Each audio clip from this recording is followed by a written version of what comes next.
Pals for Life. Hey everyone, welcome back to Pals for Life. Pals for Life is weekly radio for anyone who wants to enjoy World of Warcraft with some extra pals. Today is November 30th, 2014. My name is Wilson, and I'm joined today by Randall. What's up, guys? Lane. Hello. And for the second time, Desi. Hey everyone. Happy Tanksgiving! We'll be undergoing a bit of structure change now that the expansion is out in terms of show, and WoW news is getting a little less plentiful, so stay tuned. In the meantime, let's jump right into this. Our Spellbreaker topic is World of Warcraft is on sale for Black Friday, which is kind of just the base game, not including Warlords of Draenor, but everything else is only $5. For that content value is staggering. Yeah, it's pretty nice. I mean, if you get like your month subscription with your free 30 days with it, right? I don't know, honestly. Does it give you 30 days in the battle chest? Maybe not. Maybe only with the new expansion. Yeah, probably only with or the not. expansion. And you know what? I don't even know. No, Wilson. Sorry. There's never... Alright, I just wanted free 30 days somewhere. Yeah, we got free 5 days. You had to really... Spend really $5 for 30 days. But yeah, I mean, this is a good time to at least get into levels 1 through 90. Yeah, I mean, it's really not that expensive anyway, so if you're missing out at this point, just tisk. Yep. Yeah, Do you think... how much is each expansion by itself? I don't know, actually, if you buy them separately. Can you even buy them separately? Yeah. Yeah, Oh, well, yeah, I guess you have be. to upgrade, but I don't know, would it just be more I guess, cost efficient to just buy the whole game at this point?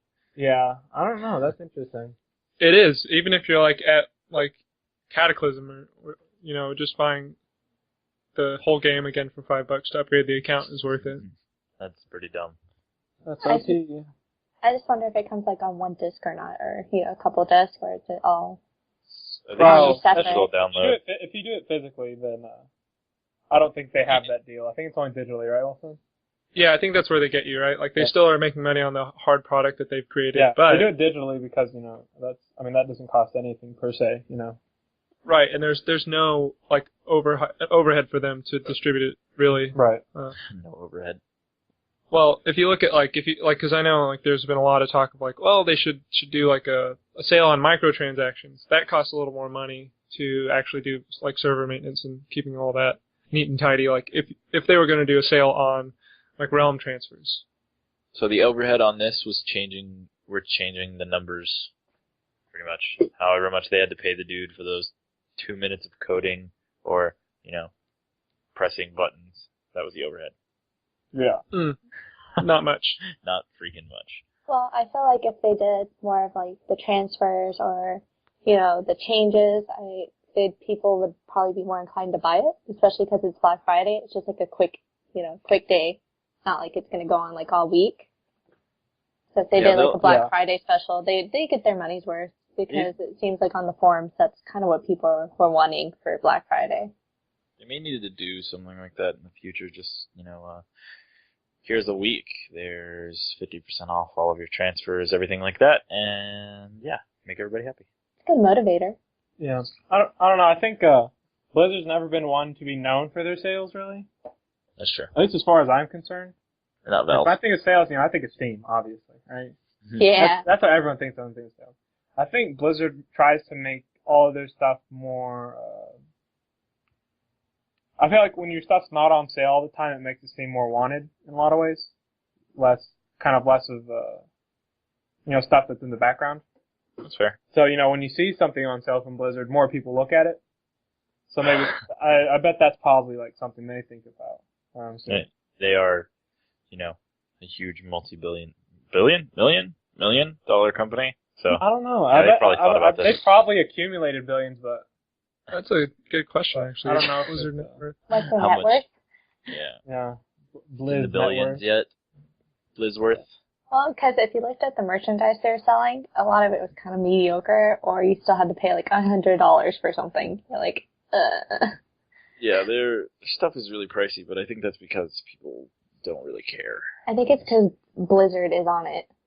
They have that name going for them. They It's like have, name they have a drop. lot of people who will just kind of buy it because it's I mean, wow, and that's that way with a lot of things. So. I mean, yeah. What competition do they have, right? Nah.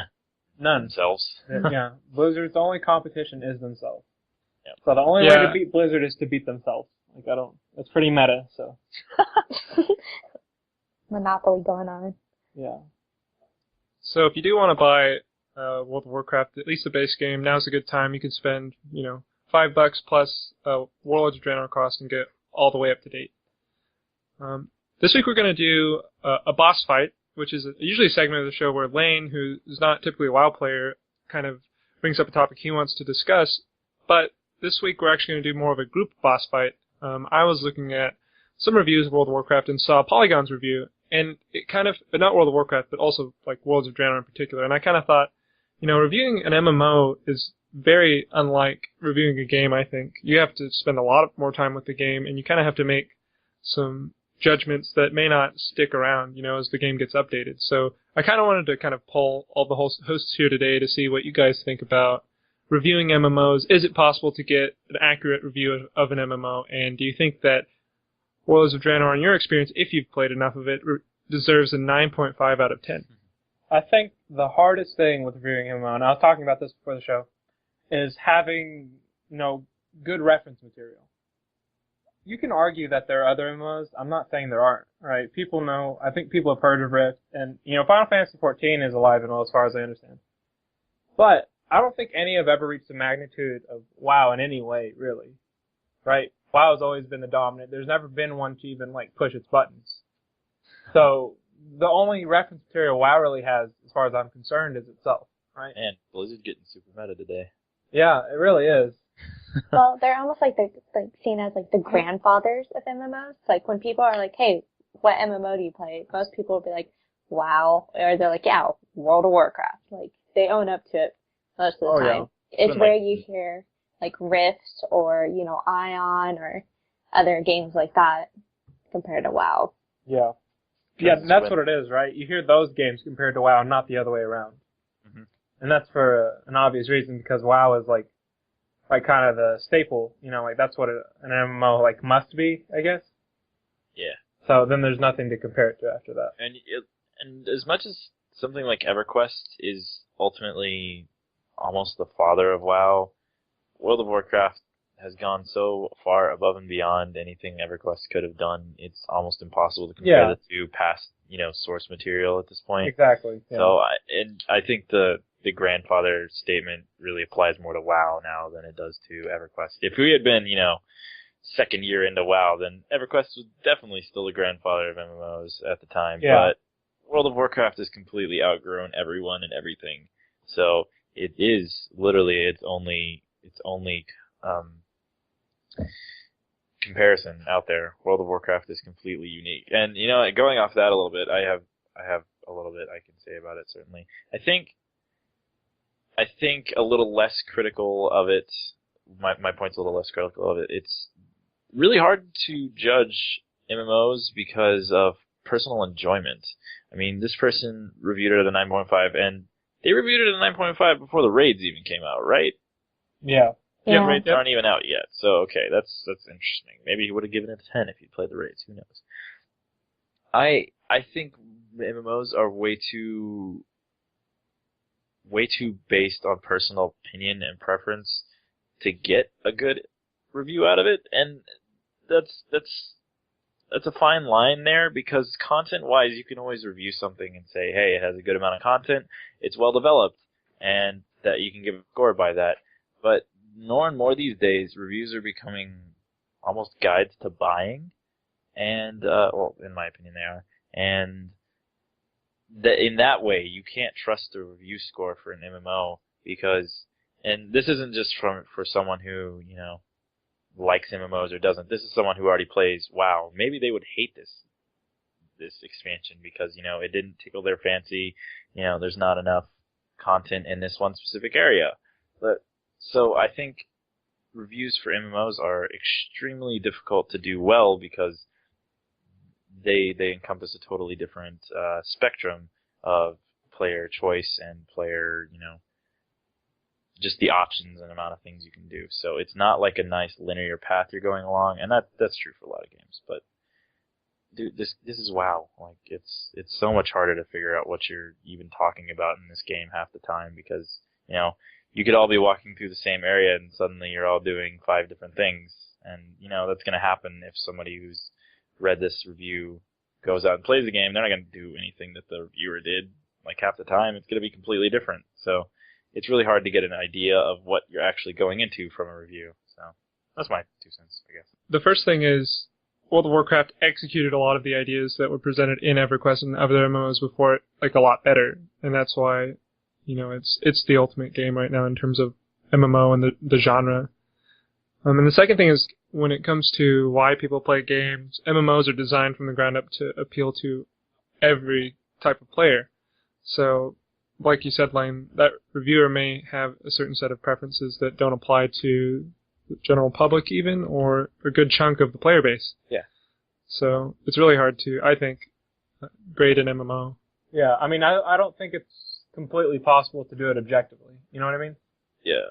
So it's always going to be a little biased, I think. It's going to be one of the hardest to do that way. Even if you're giving an unbiased review of part of the game, like, you're probably only looking at part of the game anyway. So you're already making it biased by only looking at this section, right?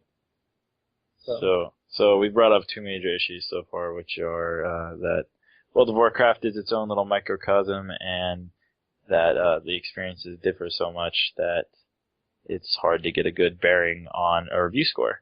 Desi, do you have anything else to add? Well, I was actually reading within the review, and what caught my eye was Blizzard has been paying close attention to the strides made by its competitors in the MMO space. So it's like, they make it sound like Blizzard has been, like, looking over other MMOs to see where they can improve, or where they would stride in better. That's interesting. I mean, if Blizzard, it's become blatantly apparent in the last, I don't know, couple months, or just it's become more common knowledge, I guess, in the past couple months, that Blizzard is the company of doing things that other people have done except better. And so if they look over at Ion and see, like, an awesome core gameplay idea that they maybe hadn't thought of, then there's a chance that that could be repurposed for WoW, rethought, and everything until it fits WoW's world. So imagine by that, like, they bring in, like, just giant rifts of like, creatures and raid bosses, and from, like, Ion, they're gonna bring in, like, home and housing.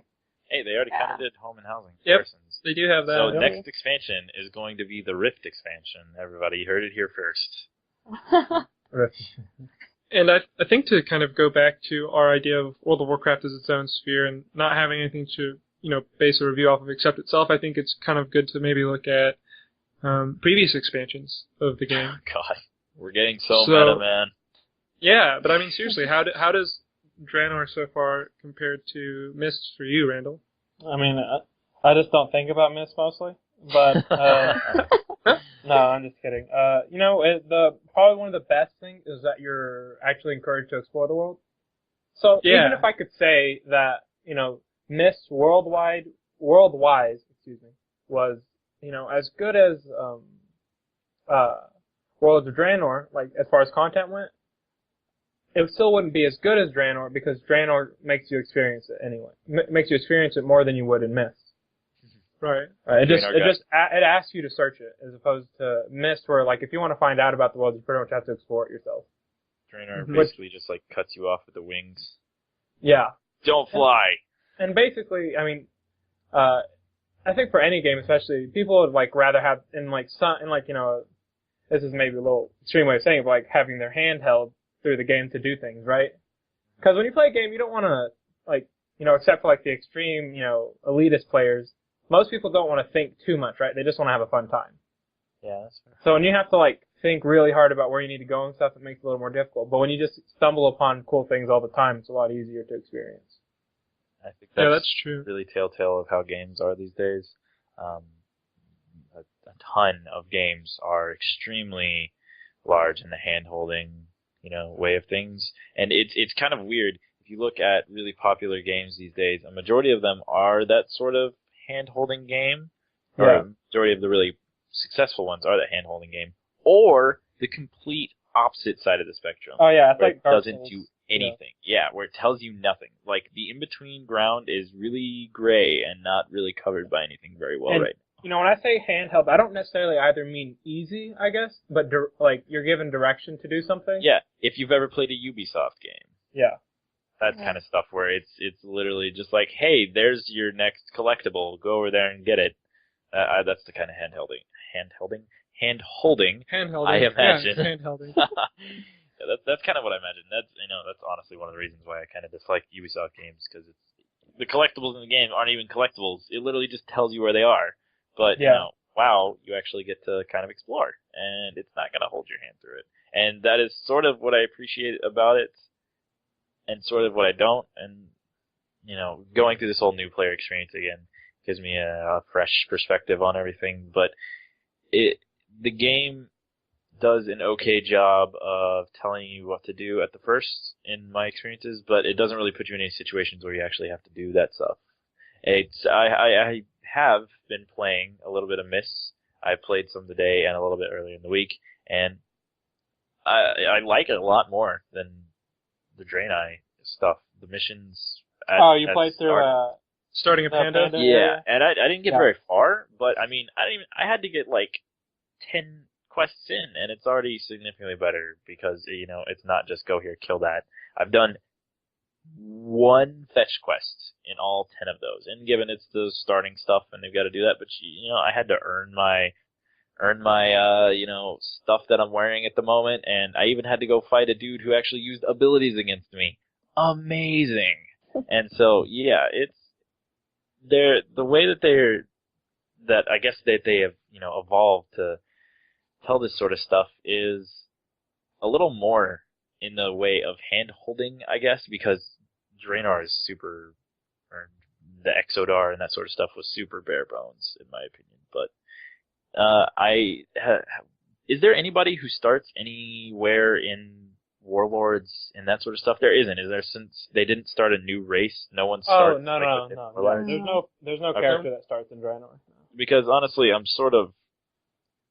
I sort of just want to see where they keep going with this, because having done the Pandas and having done Draenei, at this point, it's just so blatantly obvious that they just had not had no idea what they were doing back then, but just were very misguided almost with it. It's just super boring compared to the newer stuff. So, total tangent, but anyway. I also feel like their color palette helps with that, and the environment is more inviting, I guess you could say. Like, it's inviting for newer players, because in X-Star it's dark, gloomy, nothing interacts with you.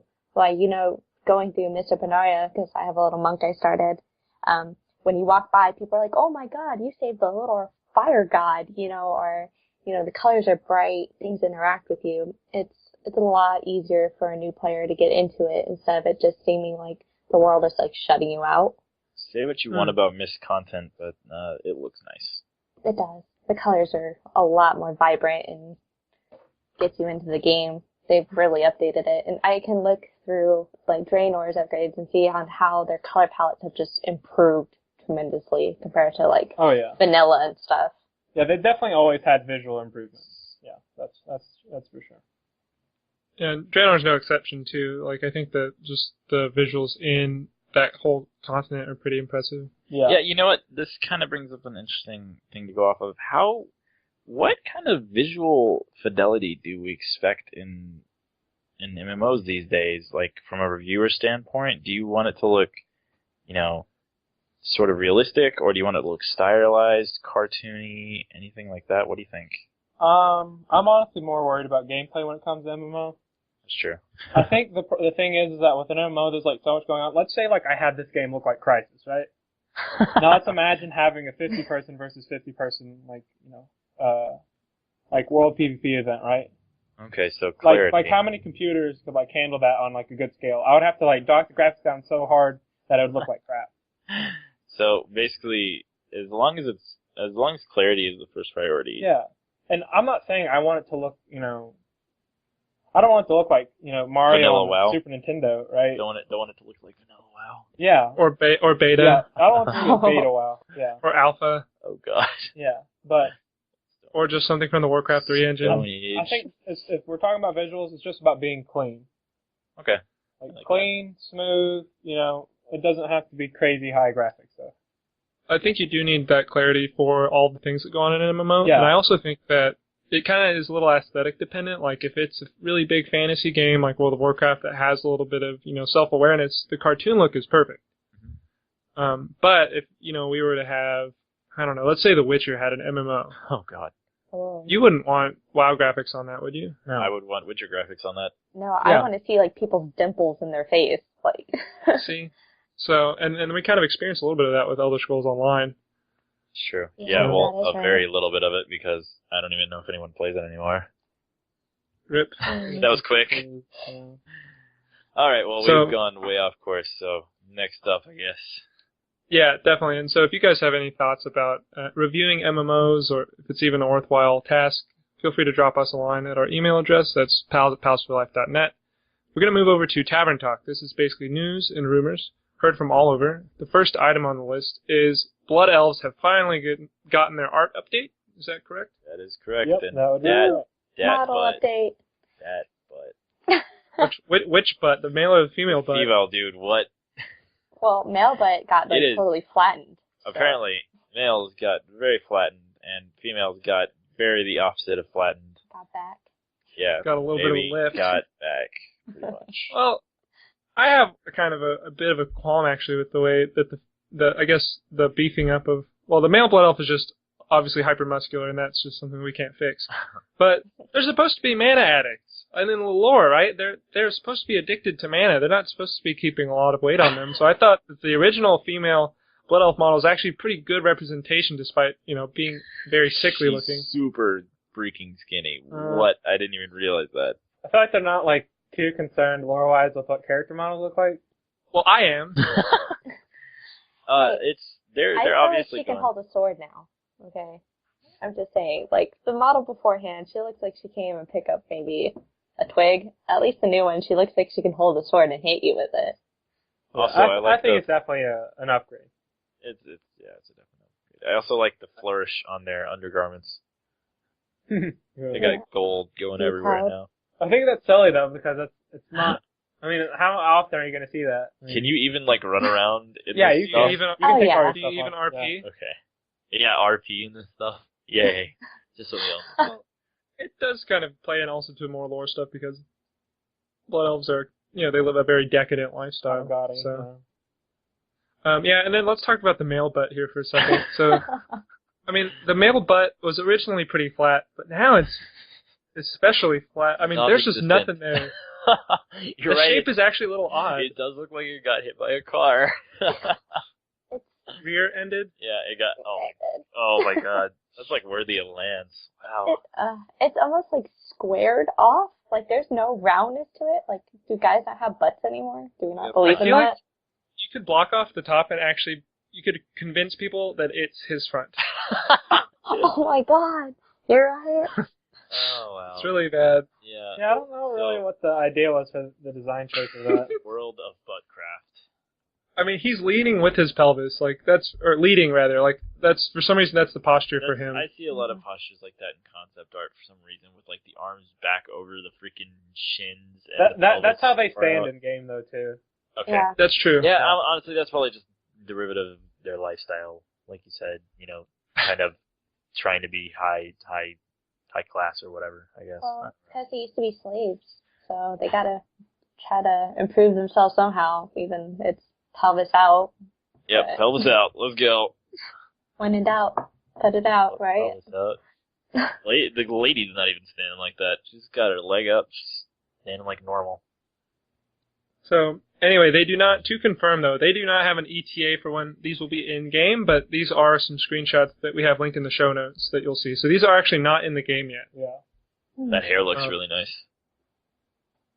Which one? All of it. It all just looks a lot better. Because they gave them like Yeah. highlights. Yeah, and it's also I think that like kind of more movable now too. More realistic, Yeah. kind of Destiny hair. Wow, so pretty. They even got more like detailed in their eyes. Like they have a little Yeah. detail in their eyes now, so that's nice. Blood elves, Yep. man. Blood elves. So now, well, not now, but soon, they don't have an ETA, but if you want to roll a Blood Elf now, you'll get a fun little upgrade later, or you can roll one out maybe by the end of end of the year? Do you think that would be when they'll have these out? I don't know. I'm not sure. End of the year wouldn't be like out of the question though. They said they're focusing on model and texture variations as well as rigging and animating right now. So. Animation changes. Yeah, it's 5 years later. That could be bad. I wonder if they're going to improve their dances. You know how they have more like modern dances for the newer classes and stuff? Oh yeah. What is the Blood Elf? Does anyone know any of the Blood Elf dances off the top of their head? Oh god, no. I don't. I've got nothing. Yeah, well, it looks like... As Wilson goes and checks in the middle of the show. Yep. Looks like it's Britney Spears for the female dances. Oh yeah, Napoleon Dynamite. That's the one for the male Blood Elf dance. Oh my god. I forgot about that. Yep. Well, So that was definitely worth the dead air. That needs to probably stay. That's what we're saying. Yeah, that will definitely stay. Maybe we'll see it just an even more faithful interpretation. Yeah, like first one that comes to my mind for like a newer dance was like the wargs females was like Lady Gaga, like Poker Face. Yeah. Oh yeah. So I don't know, maybe we see like some T-Swift action for like the Blood Elves. I could see it. Maybe Katy Perry. Well, oh god. But we'll leave the imagination to wander on that. Our next topic here is the journey into Highmall. Highmall is the first raid that's going to be released on Tuesday, actually. Tuesday, December 2nd.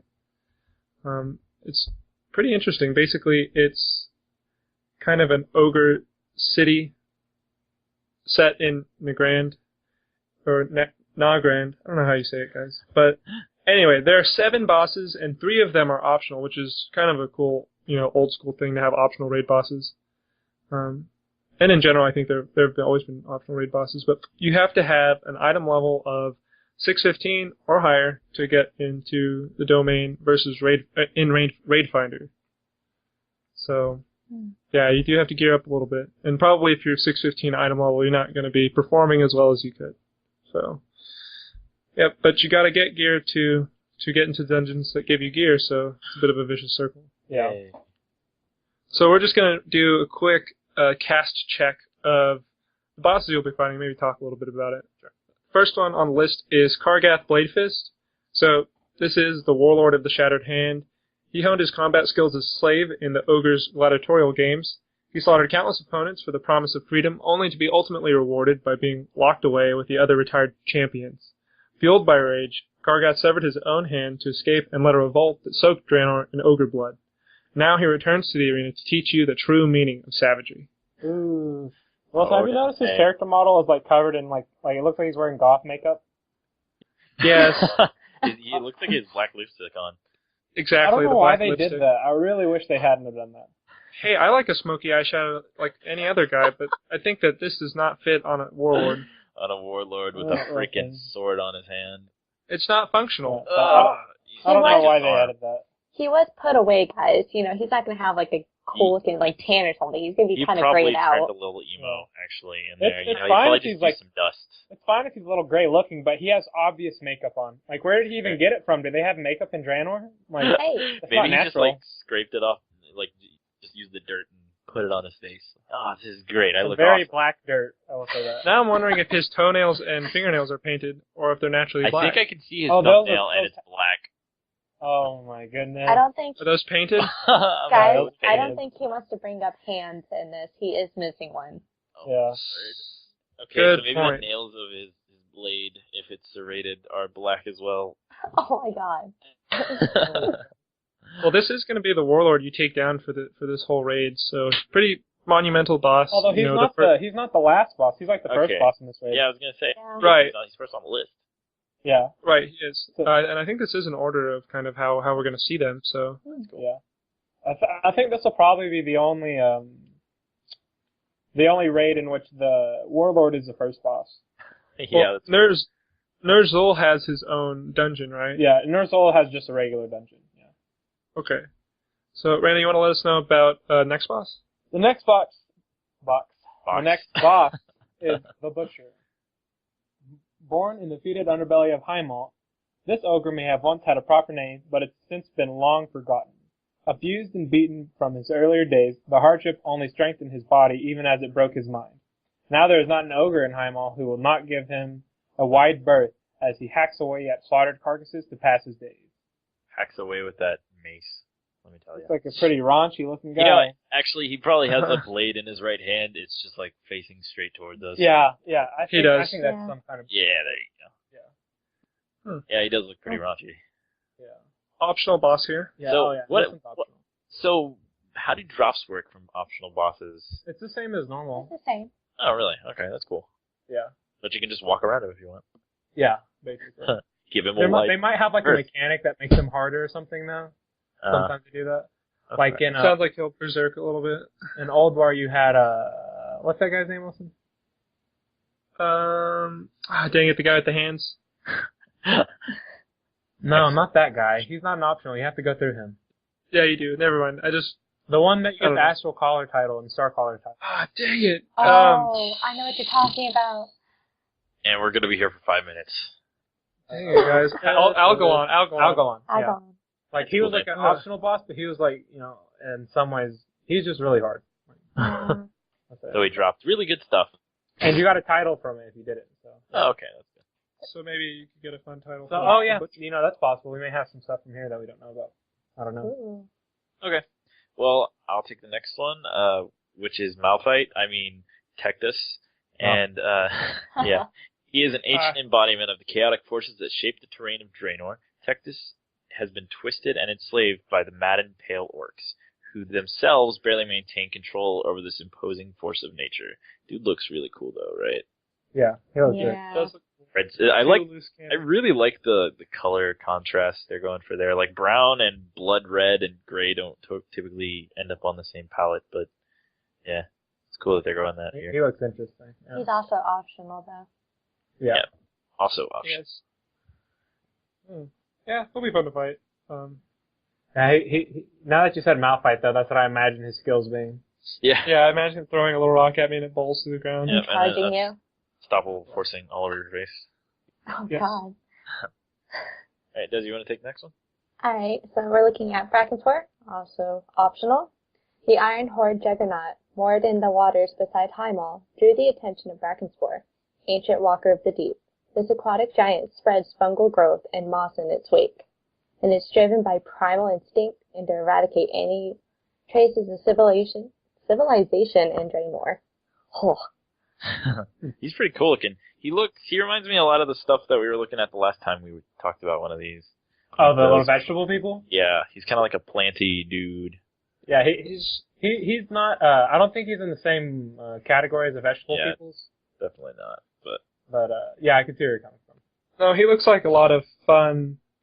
Cool. yeah. Gross. shut up.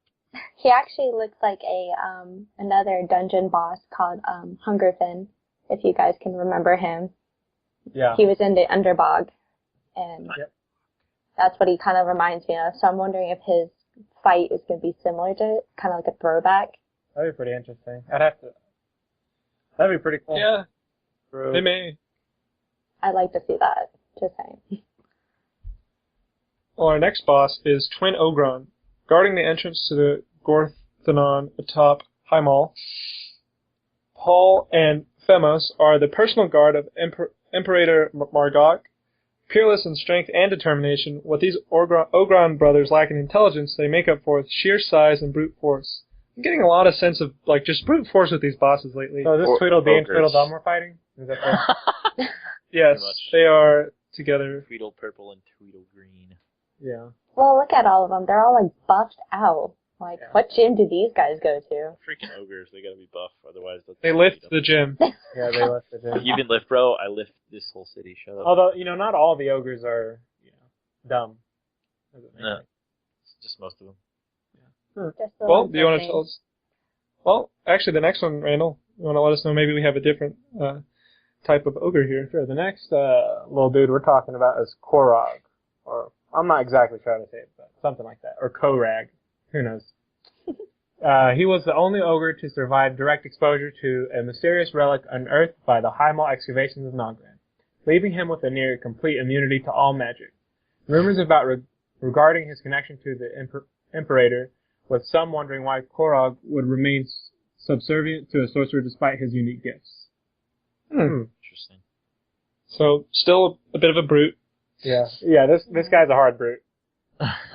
But, yeah, seriously, because he's immune to magic, so the only way to take him down is by being more brutish than him. Yeah. Start banging on your chest and see what happens. Bring on the warriors and paladins and stuff. That's what comes to mind with, like, bulky classes. Some rogue action. Yeah. Alright. That'll be interesting. I wonder if that fight you actually have to only do physical damage. I'm looking forward to seeing how that fight goes. I think probably just damage reduction on magic, because holy crap, that'd be ridiculous. They'll probably have a part of the fight that requires you to use magic. It right. doesn't involve him, I bet. Break his staff. I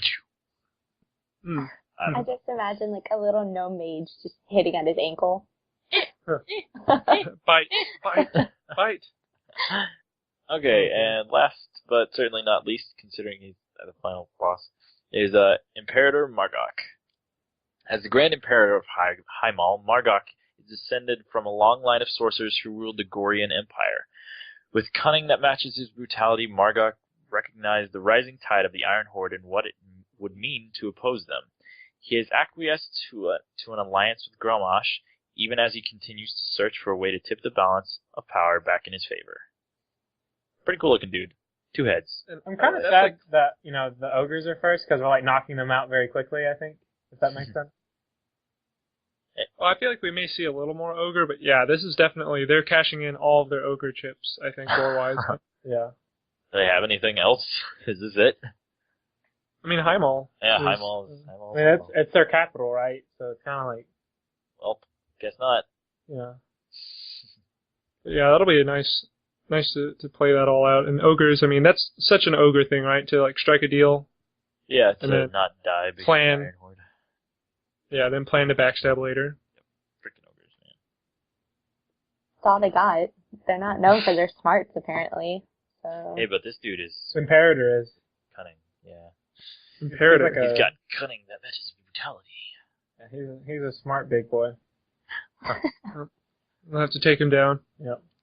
Randall, you want to let us know kind of how the schedule works? How these, this instance or raid rather is actually going to get unlocked for us? Sure. Here's like the broken down schedule. On December 2nd, we'll have Hymal open up for normal and heroic difficulty accessibility. The 9th, we will have mythic difficulty unlocked, and then the first wing of Raid Finder unlocked. The 16th of December, we'll have Raid Finder Wing 2 unlocked, and then on January 6th, Raid Finder Wing 3 will unlock, and then by that point, everything for Hymal has been unlocked. Will it be unlocked without using Raid Finder before then?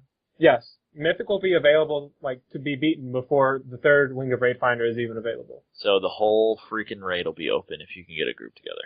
Yeah, exactly. Right, like, starting Tuesday, the 2nd of December, you actually can do it on normal and heroic difficulty. Okay. Yeah. You just can't basically, hop into a queue. You actually have to form up your own group and do it the old-fashioned way. Walk over That's there. Old school. I like that. So everyone keep your eye out on Trade Chat. It will be bursting. Yeah, it's going to be fun. Haven't had a new raid roll out in a little while. Huh? Hadn't. No. Definitely not. Okay, sure. Just making sure. So anyway, it's time to gear up, hit those heroics, and get ready for some raiding if you can find a group on your server. Good luck. Have fun. Yeah. Anyway, at this point, we're going to close out the show. Thanks for the group, and thanks for tuning in this week. Please feel free to shoot us any questions, complaints, or screenshots of you inside Hymal to pals@palsforlife.net. And to listen to any of our previous episodes, check out our website, palsforlife.net. And, of course, you can find us on all of the podcast places, including iTunes, Stitcher. Until next time, this has been Pals for Life. Yeah. God, Bye. what was that? God, what was what? Seriously, what was what?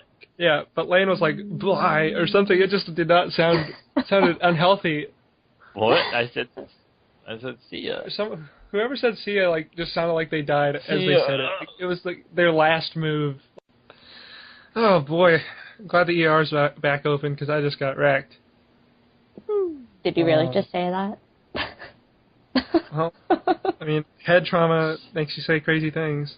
No, high excessive of caffeine makes you say crazy things. I actually haven't had a caffeine since I got back to London. Had a caffeine, Wilson? I didn't know you could have single caffeine.